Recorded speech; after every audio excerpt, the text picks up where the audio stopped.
அவ்வளவு அருமையா சொல்லுங்க. அப்படி இருக்கும்போது அவரு கூட இருக்கும்போது நம்ம வெற்றின்றது ரொம்ப சாதாரணமான விஷயம்.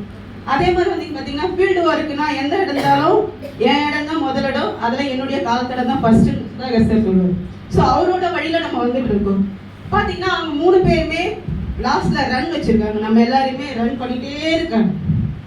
அப்படி இருக்கும்போது அவங்க மூலமா நம்ம வந்தவங்க அத்தனை பேருமே வெற்றி பாதையை நோக்கி கொண்டு ஓடிட்டே இருக்கும். ஸோ நேற்றைய செக்ஷன் வந்து பார்த்தா அவ்வளோ சூப்பராக அழகாக இருந்தது.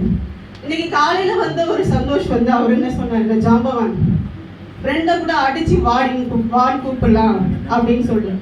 என்னை அடிக்காமே கூப்பிட்டாங்க, நான் வந்துட்டானா என் ஃப்ரெண்டு தான் கூப்பிட்டாங்க. அவங்க வந்ததுனால இன்னைக்கு அவங்களுக்கு இந்த மேடையில நான் நன்றி சொல்றேன். நான் அது மூலமா இன்னைக்கு நான் வந்து இந்த அளவுக்கு ஓரளவுக்கு வெளியே தெரியறேனாக்கா அது அவங்க மூலமா. நல்லது காட்டும் போது எல்லாருமே எடுத்துக்கணும் இல்லைங்களா? அந்த சந்தோஷ் சார் வந்து சொல்லும் போது பாத்தீங்கன்னா அவருடைய வேறு துளிகள் ஒவ்வொன்றுத்தையுமே நமக்கு மணித்துளிகளா மாத்தி கொடுத்துட்டு போயிட்டாரு. ஸோ அவருக்கு அந்த சந்தோஷத்தை நம்ம எப்படி கொண்டு வரணும்னா அவர் மூலமா நம்ம எவ்வளோ இம்ப்ரெஸ் ஆயிருக்கோம் அப்படின்றத நம்மளுக்கு டீப் பில்டி அவங்க தான் தெரியும்.